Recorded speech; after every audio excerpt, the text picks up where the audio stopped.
Let's begin. All right, looking at blood today. So how much blood we got in our body, roughly? Yeah, you know what a pint is? Chris Marie's Dunkin' Donuts back there, it's about a pint. So about between 8 to 10 of those. All right, so we got functions of blood. Number one function is to move things around inside the body. We call that transport, right? What are we transporting? Oh, let's open this can. Let me get right on. Yeah.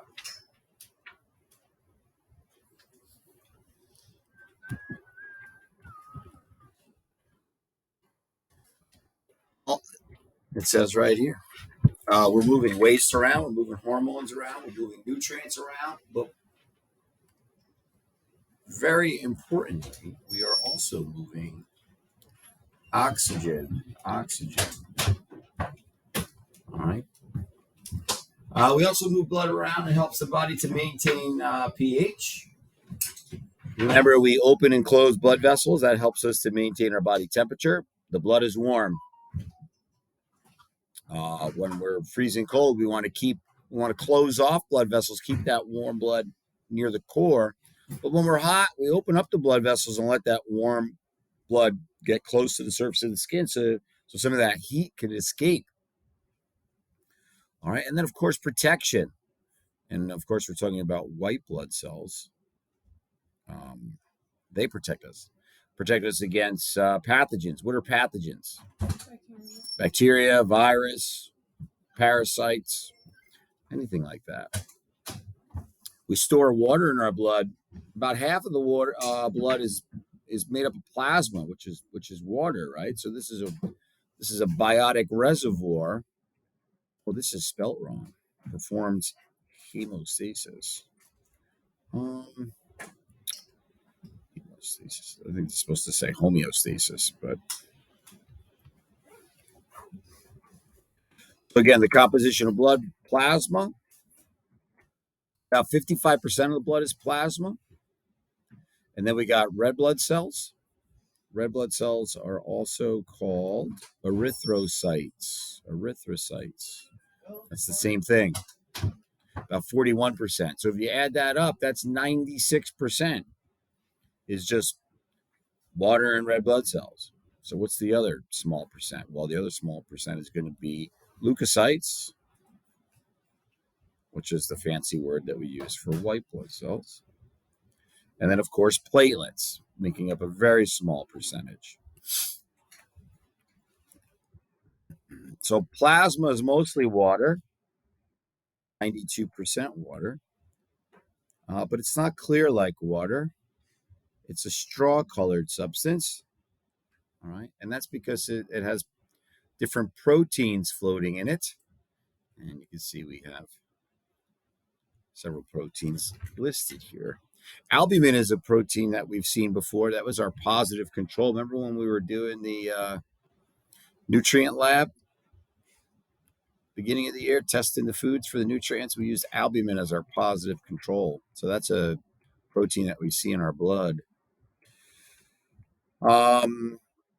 So the plasma's job is to transport nutrients like lipids, amino acids, carbohydrates, glucose, electrolytes, but also some other important things like hormones, vitamins, enzymes. And of course, we have waste products that we got to get rid of, right? As we use our cells, the cells produce carbon dioxide that gets picked up by the blood and transported to the lungs. There's nitrogen waste products that get picked up by the blood, urea. Even water can be a waste. How do we know water is a waste sometimes? Yeah, we get rid of it, don't we? We have excess, right? and we get rid of it through a couple of different ways. We could get rid of water, obviously, through urine, but also through our breathing. Every breath you take has water in it. You breathe out of here, right? Sweat.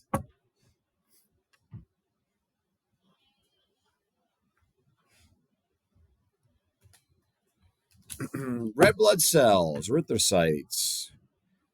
Hematopoiesis is the word that describes making red blood cells, forming blood cells. Okay, this occurs in the red bone marrow. Where do we find red bone marrow again? Where in the bones do we find the red bone marrow? In the epiphysis. Epiphysis means what? The ends of the bones. It's the ends of the bones, where the spongy bone is, right? That's where we find red bone marrow, and that's where our blood cells are coming from. However, there's some lymphatic tissue that produces some white blood cells. The thymus, for example, helps to produce some white blood cells, specifically T cells. All blood cells develop from stem cells.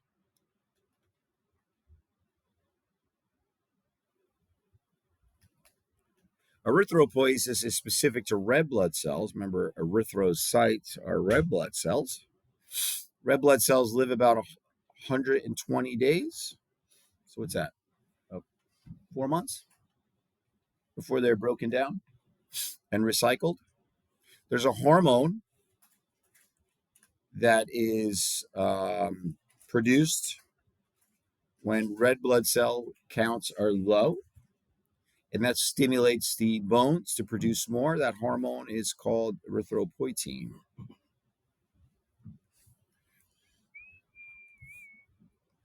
It's a hormone.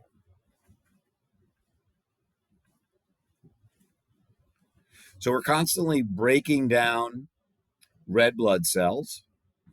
This happens in the spleen and the liver. And then we're developing new ones, and this happens in the bones, bone marrow, red bone marrow. And as we break down red blood cells and produce more, we have this balance, right? We always have a certain balance. There should be a number that we need to maintain that's within a normal range. This is another example of maintaining homeostasis. Remember, homeostasis is keeping internal balance. All right, and this is just one example, maintaining your blood cell numbers. Here we see a stem cell that's produced in the bones, and the stem cell has not committed itself yet. It is what we call pluripotent, meaning it can differentiate into any of these different cells. Okay, a pro-erythroblast, that's a baby red blood cell. As that matures, it's going to spit out its nucleus and become red blood cells. But the stem cells could form into a myoblast, which become the granulocytes. Granulocytes are a specific form of white blood cells that have granules on the surface, that these granules store chemicals, and when these white blood cells come in contact with a pathogen, they release the chemicals in those granules, and of course they have an effect on those pathogens, usually killing them. Hemocytoblast can form, and that could differentiate into lymphocytes. Lymphocytes come in two varieties: B cells and T cells, or monocytes. These are called phagocytes. Phagocytes or any cell that's capable of eating another cell, engulfing it. Okay, so think of these as, like angry monsters that have a big mouth, right? That if there's a bacteria out here, it's going to eat it up. It's going to eat it up. And then, of course, we have these mega, that means what? Big, karyocytes. These cells are really big, but you know what happens to them? They get broken down into cell fragments called thrombocytes. These are fragments. And these fragments stay in the blood, circulate in the blood. These, you guys might know these as platelets. And platelets, of course, form blood clots.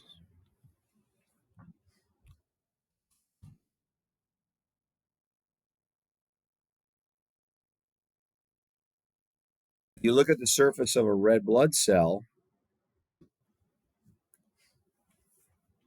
Let's draw a red blood cell here. Red blood cells are usually round. They have a little dent in the middle like that. And if you look at the surface of the red blood cells, if you're able to, which it's very difficult because they are very small, we would see millions of these little iron-rich molecules on the surface, and these are called hemoglobin. All right. All right. And the function of the hemoglobin is very simple.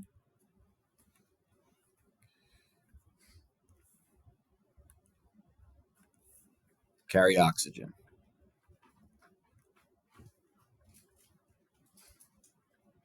Without hemoglobin, red blood cells can't carry oxygen. The oxygen, let's say these little blue dots are oxygen.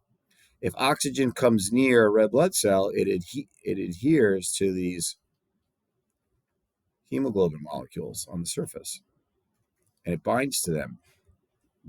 They have an affinity towards each other. They stick to each other. And they will continue to cling to each other until they enter an area that has low levels of oxygen. And then if we enter an area that doesn't have any, like up here, there's a high concentration of oxygen, but down here, there's a low concentration of oxygen. So the oxygen that's on the red blood cells will come off and occupy this space. This is how we deliver oxygen to the parts of the body that need it, by going from areas of high concentration towards areas of low concentration. This is called diffusion. Again, we keep hemoglobin levels within a very specific range. Here we see oxygen. Here we see a red blood cell with hemoglobin on the surface. And when the oxygen binds with the hemoglobin, we call it simply oxyhemoglobin. This is oxyhemoglobin.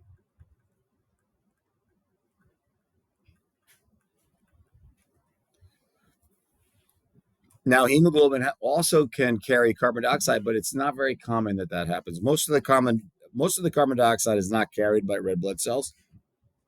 It's carried by the plasma in the form of bicarbonate ions. All right, so all white blood cells are called leukocytes. White blood cells, leukocytes. This is your defense against disease. Granulocytes contain chemicals. And there's 3 types of these. Agranulocytes do not contain chemicals.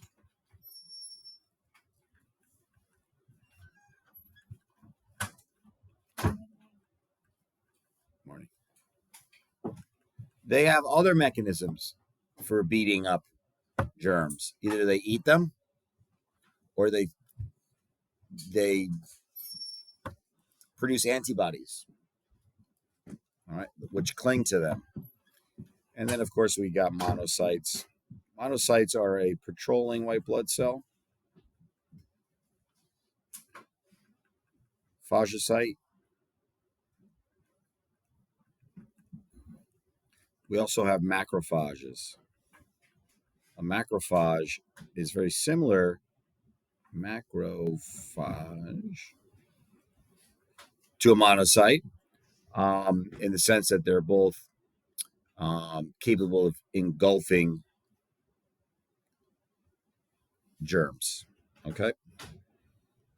So diapedesis is a term that describes how some of these cells, like a monocyte or a macrophage specifically, can leave the blood and enter the tissues. Sometimes bacteria hide in the tissues, so they have to be able to leave the blood and go to where those germs are, all right, to confront them. Well, how do they do that? Here we see the difference between an agranulocyte. You can see there's nothing on the surface that stores chemicals on the surface. But if we look over here at the granulocytes, these all have these little pockets on the surface of these cells that are holding chemicals. All right. When I say chemicals, what I really mean are histamines.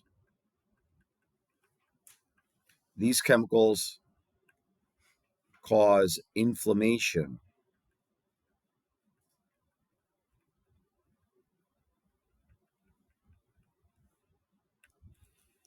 So really what is inflammation? It's just a technique or a mechanism that is used to call the agranulocytes to the area, right? It's just an alarm. There's a germ over here.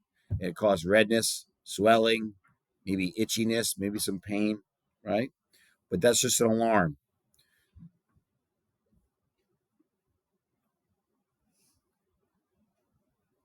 Here we see a monocyte in circulation. This is a capillary.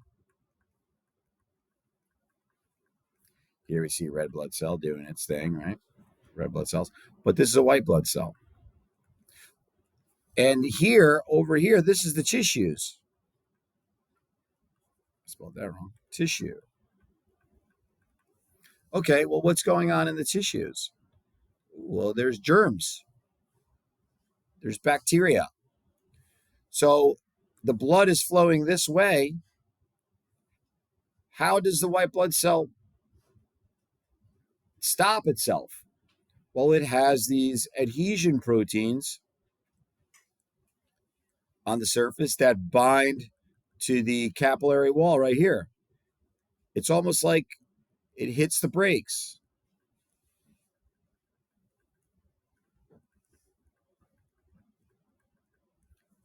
And stops using these adhesion proteins.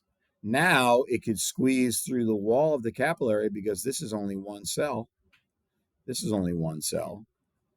It's very easy for cells to squeeze in and out of the blood through capillaries because the walls are only one cell. Same thing with oxygen and waste and all that stuff. They can just squeeze right through the wall. Now, this monocyte is able to confront these bacteria. Remember, monocytes are angry eaters, right?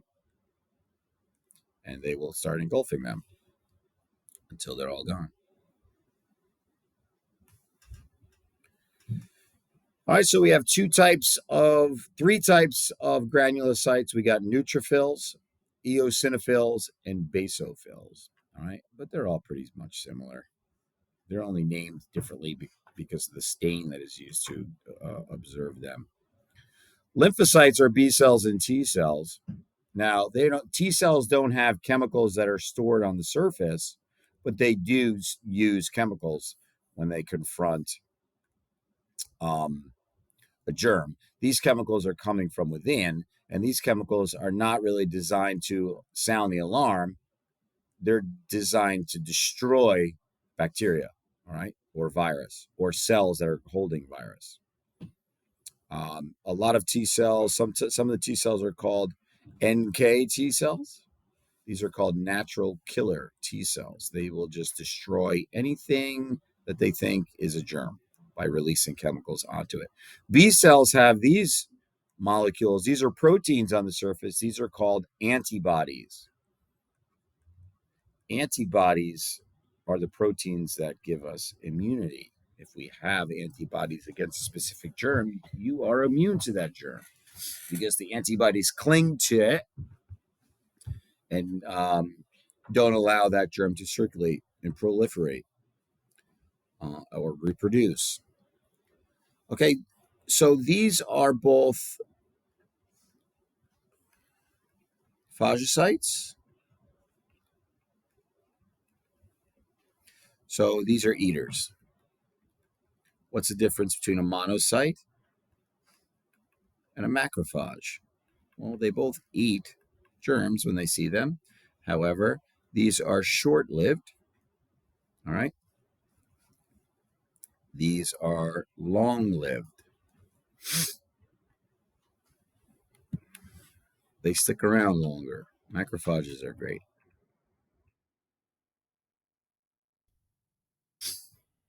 Granulocytes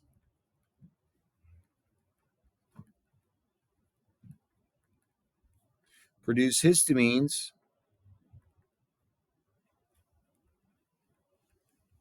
Histamines cause inflammation, redness, heat, swelling, pain. Those are the characteristics of inflammation.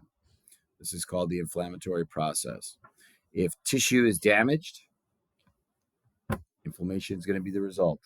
If you have an infection, inflammation is going to be a result. Why? Because either eosinophils, neutrophils, or basophils are going to come to the area and they're going to release their stored chemicals, causing all of these things, which is an alarm, right? This is an alarm that's either going to alert B cells, T cells, or macrophages.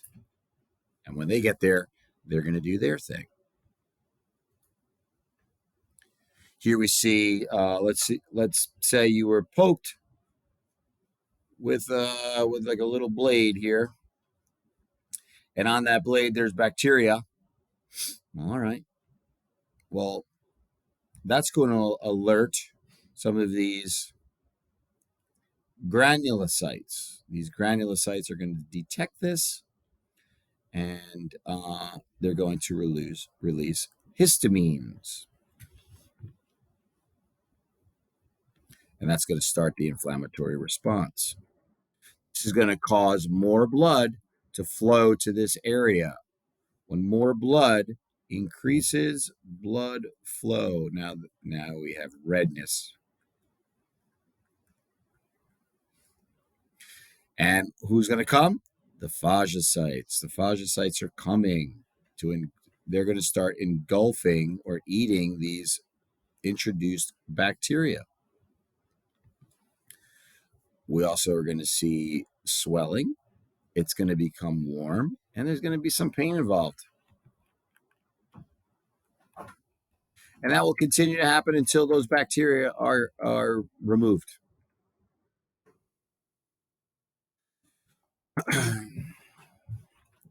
Platelets are called thrombocytes. Platelets. They have one job and one job only: produce blood clots.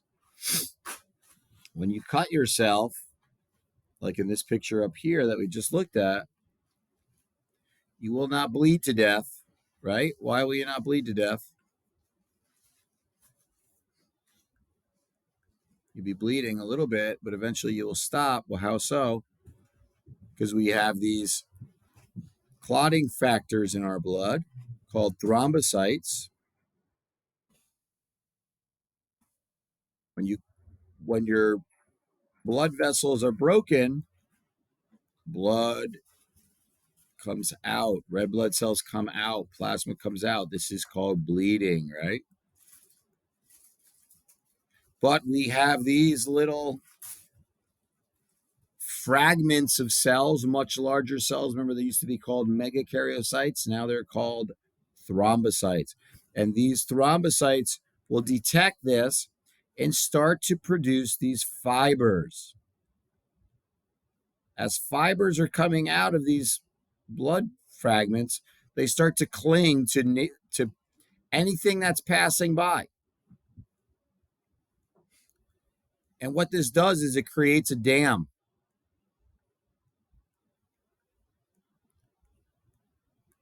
And this dam, as these fibers are being produced, this dam will block this opening. And that's going to prevent bleeding. And this is what it's going to look like. And what is this whole thing called when it's all said and done? It's called a clot. And thank God for that.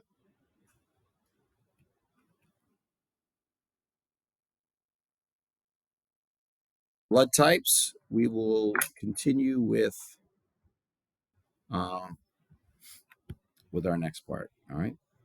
So today, what we have here is our notes review. And if you look at the notes review, we have this is right out of the notes, right? What are the functions of the blood? How many pints do we have? What is the composition? Describe plasma. What's going on with red blood cells? What's going on with white blood cells? What are the three types of leukocytes? Granulocytes and agranulocytes. Okay, so that's pretty simple. Any questions?